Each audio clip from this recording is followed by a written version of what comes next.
Pakankamai dažnai užduodamas klausimas, ar koks korpusas tos siuvimo mašinos. Ar jinai metalinė, ar daug plastikinių detalių, kaip. Šiaip jam pasakysiu įvairiai. Dabar, ką aš padariau, aš išardžiau mašiną, dabar ką tik pastatė vitrinui. Aš ją paėmiau, išardžiau tam, kad parodyti iš tikrųjų, kaip jinai pagaminta ten viduj. Aišku, ta viršutinė apdaila, tai be jokių abejonių jinai bus kažkokia tai plastikinė. Ir tai kaip ir nieko blogo tame nėra. Bet viduj, jeigu normalus gamintojas, tai tikrai tas korpusas bus metalinis. Tai, va tokia mašina, ką mes turim. Turim labai tvirtą metalinį korpusą, turim metalinius velinius, turim metalinę šaudyklę, ten metalinis tas stripas, kur vinituvas, kur vinioja siūlą. Tai tokia mašinytė, taip jinai atrodo. Taip tai viskas veikia. Jūs dabar matot išardytą mašiną.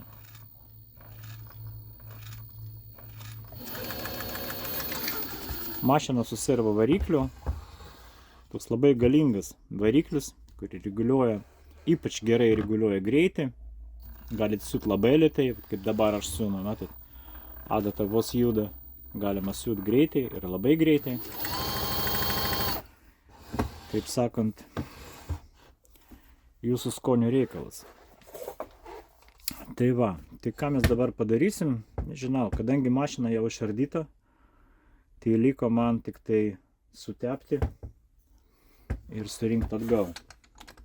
Čia Jaguaras Super Jeans SJ23. Tokia mašina pas mus. Labai gera mašina. Man jinai labai patinka. Ypač geras tas poweras. Tiesiog fantastiškas. Nes pastovi dvi rankos užimtos. Kada siūnat ten palinkinėjat kokią džinsą, kur reikalingos dvi rankos ir sukti su rankatas maigretį šiek nepatogu. O čia kaip ir viskas ir gerai. Gerai, sutepėm tą mašiną ir surinksim atgal.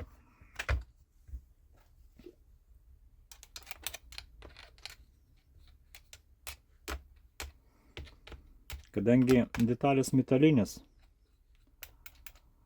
laiks nuo laiko reikia sutepti. Nors iš tikrųjų nuo pagrindinio diržo į šaudiklinio čia yra diržas. Diržas labai turi gilų dantukų, tai niekada neprasisuks. Ir čia, matot, ant to velinio, kadangi geras gamintojas kokybiškai daro, tai ant to velino yra fetras, kuris prisisiurbė tos tepalus, vienas ir antras golis. Ir čia matau kažkokia plastikinė tepala, tokia labiau panašiai į tokia tirštesnė. Kompliaratis, matau, suteptas kažkokia tai tepalų. Pakankamai gerai, sutepta, nieko čia nereikia įdaryti. Ir jum ardyti ir teptą mašiną tikrai nereikės. Užteks nupirkti, pavyzdžiui, tokį tepalą, aerozolinį, ir tiesiog galėsite įpurkšti į šitą vietą, kur visų įsiskleis, ir papurkšti čia, kur dirba šaudiklinis mechanizmas. Tai sakysim taip. Ką, renktam mašiną atgal. Po truputį. Šiaip neblogai ardosi. Manau, kad surinksiu irgi be jokių problemų ir paskui pažiūrėsim, kaip jinai siuva. Ką, bandom surinkti siuvimo mašiną, nes išardyti jūs ir patys galėsit. Vakar paskambino klientė, aš užvakar buvau pas ją, garbaus amžiaus klientė, gal 90 metų jai maždaug apitiksliai. Ir šiandien sako nesiuva. Atvažiavau, prieš tai sakau, adata užstrigo, sakau, jūs išardykit šaudiklinę sistemą. Kaip? Paaiškinau kaip. O aš vis tiek atvažiuosiu. Aš vis tiek atvažiuosiu, jums padėsiu. Jeigu nesurinksit. Nu, atvažiavau išardytą. Iš tikrųjų išardęs, sudėti nesugebėjau, bet, nu, paaiškinau kaip ir manau, kad sekantį kartą galės surinkti atgal savo siuvimo mašiną. Tai va, kadangi išardytai visi išardys, o mes dabar renkam atgal ir bandom tai padaryti. Neskubant po truputį. Priekinė panelė, dabar manau, tiesą sakant, nežinau, ar pirmą, antrą gyvenimą aš ardau tą mašiną. Nes kol kas, ačiū Dievui, jokių poreikių nebuvo. Nebuvo jinai sugedusi nė kartą. Bandom surinkti atgal.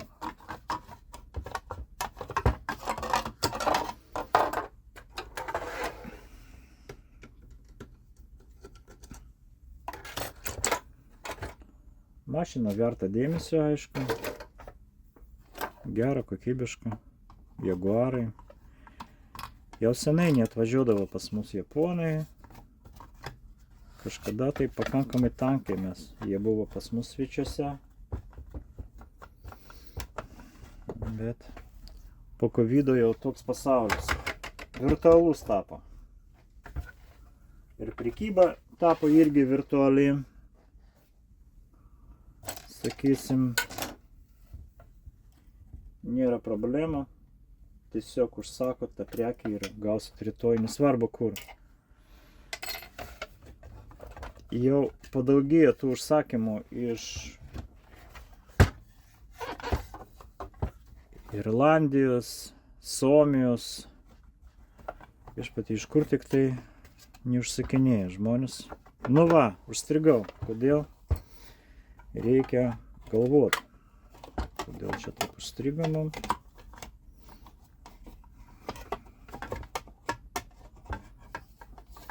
Kažkaip įsitraukia normaliai, dabar atgal nenori. Žiūrėt, kodėl.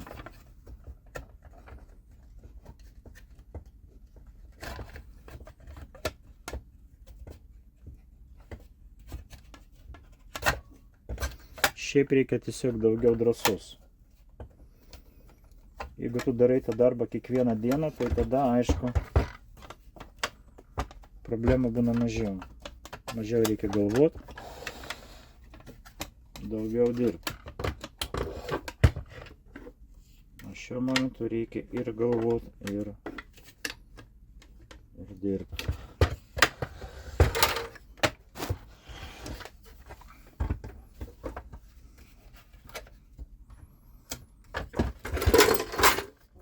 Taip.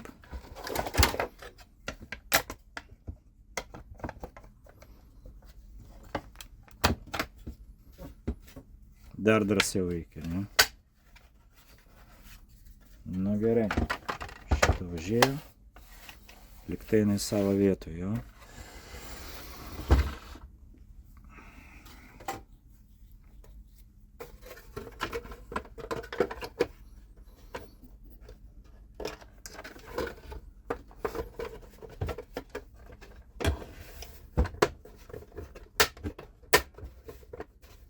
Pirmą tiesiog sudėsiu tą korpusą, o paskui jau prisuksiu. Ei, stop.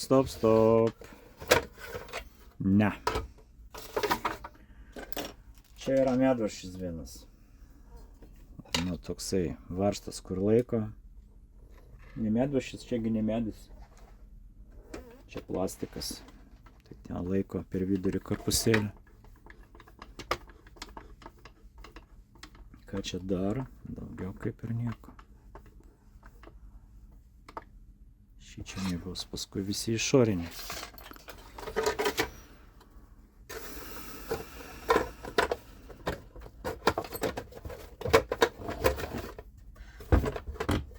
Svarbu neskubėt ir po truputį galvot, nestumt per jėgą. Galvot kur ir kaip, po truputį, kiekvieną projekciją surinkinėjom kartu. laibas kažkoks čia trukdo.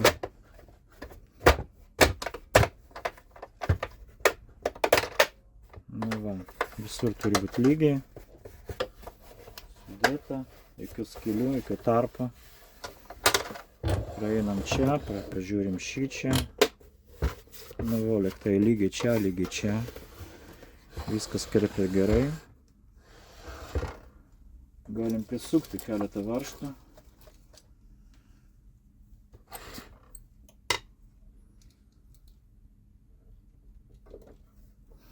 Paprašė mane šiandien ką nors nufilmuoti. Nu, tai ką aš jums nufilmuosiu? Jūs rašykit.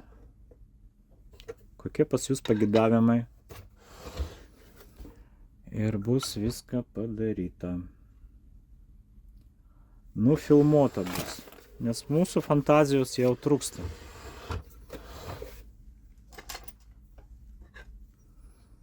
Dar vienas medvaržtis, galvoju, iš kur jisai. Čia tikrai ne, čia ne. Tu-tu-tu-tum, turu-tu-tum. Dar vienas, kur jisai gali būti.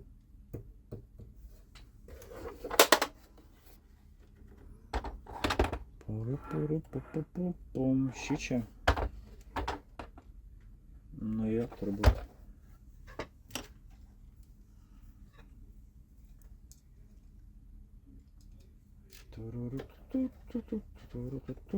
Jo. Koks storas, geras. Taip, šią korpusą prisukt. Viršui turbūt irgi. Jo yra. Viršui prisukam.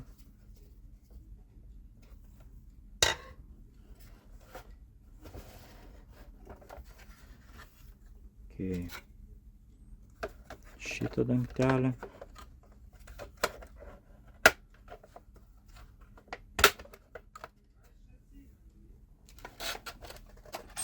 Keletą tokių ilgesnių gal.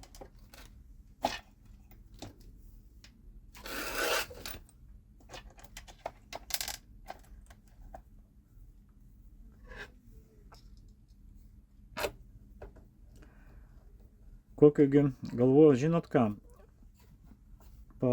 pabandyti kokiu storiu iš visinai gali prasiūti. Šiaip teoriškai, tas storis priklauso nuo adatos ilgių. Jeigu mašina kokybiška ir labai gerai padaryta, viską gerai sureguliuota, tai storis tas bus, galima prasiūti tokio storio, kiek užtenka adatos ilgių.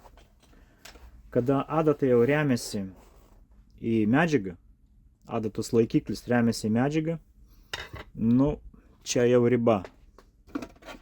O štai pramoninės mašinos, ypač sunkiom medžiagom, dvigubą, trigubą transportavimą, pavyzdžiui, skirtai siūt gabelieną, odą, sunkios mašinos, taip vadinamas, tai ten ilgesnė adata ir didesnė eiga to adatos. Už tai ta mašina gali prasiūt storesnę medžiagą. Tiesiog gamintojas naudoja ilgą adatą. Kiek čia maždaug būtent šitą super džins, aišku, džinsą bet kokį palinkimą praeis. Ir riba kažkur tai apie centimetrą. Centimetrą storių jau gal nepraeis. 0,8 kažkur tai. Beveik centimetras. Paskui galėsim pabandyti, pasiūt. Tokias vat metalinės kojelės prisuktas va čia. Rėma ta metalinė. Taip. Tokių storų varžtų reikia. Penketukas čia ir čia.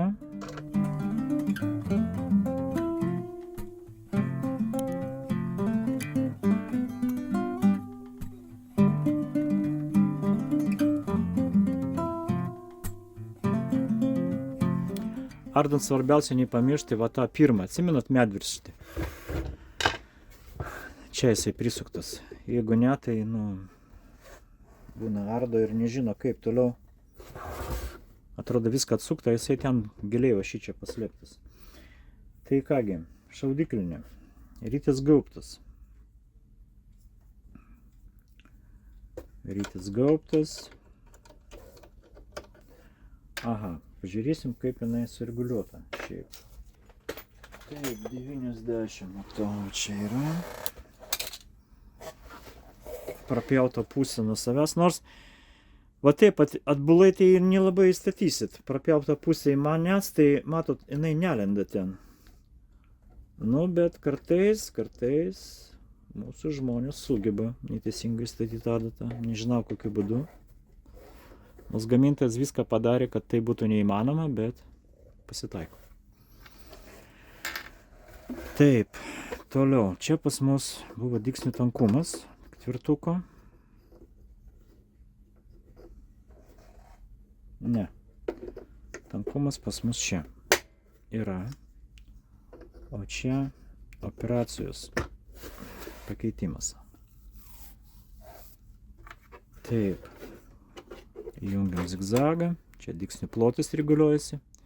Čia dygsnių ilgis. Įrengimas tų trikotažinių raštų. S1 tai trikotažinis raštas. O čia pasirinkimo operacijų rinkinėlė. Tai va, taip. 1, 2, 1, 2. Mašina iš vitrinos. Tiesiog paėmiau. Įjungiam pedalą. Įjungiam laidą. Maitinimą. Juodas tas laidas. Čia mano baltas, tik tai, kad po ranka aš testavimą naudoju.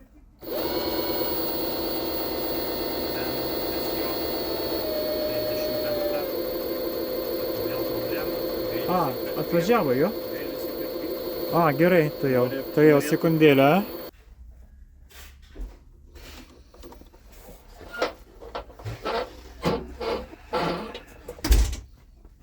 Renkam tą mašiną atgal.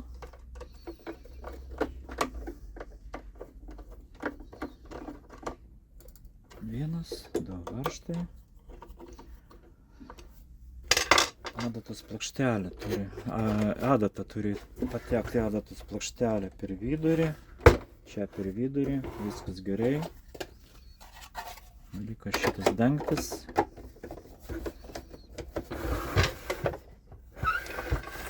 Savo vietoj.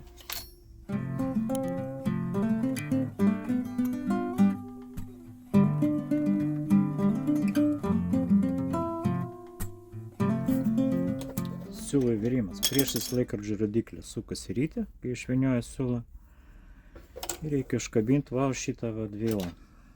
Ne vėlą, kabliuką tokią. Čia kabinam siūlą. Siuvimo metu gulės ant rytis iš viršaus. Paimam siūlą. Į apačią. Į viršų. Pasukat mašiną už tą kablį. Kabliukas prie adatos ir tiesiai į adatą. Yra siūlų įvėrėjas. Automatinis.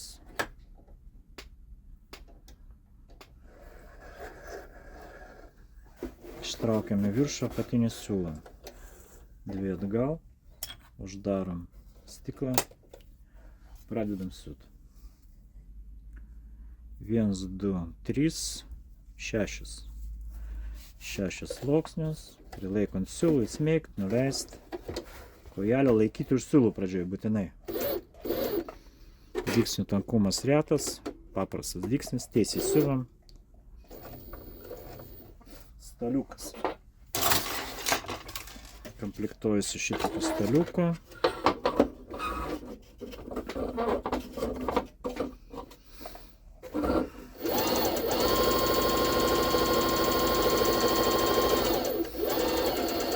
Sluoksniai.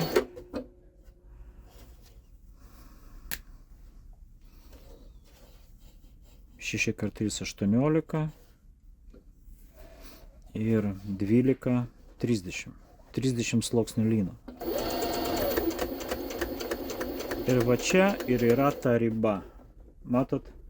jau praktiškai adatos laikiklis remiasi į kojelę. Kad siūti dar storesnį medžiagą, reikia perėti į kitos sistemos adatos. Jis turi būti ilgesnis ir ta eiga tų adatų turi būti irgi didesnė. Tai jau pramoninės mašinos skirtos sunkiams audiniams.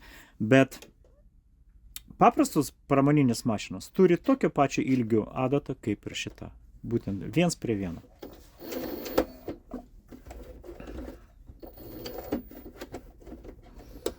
Tai va, 30 sluoksnių medžiagos, čia jau viskas. Daugiau siūt lino. Čia, tarp kito, tas linas nėra toks labai jau storas, toks normalus.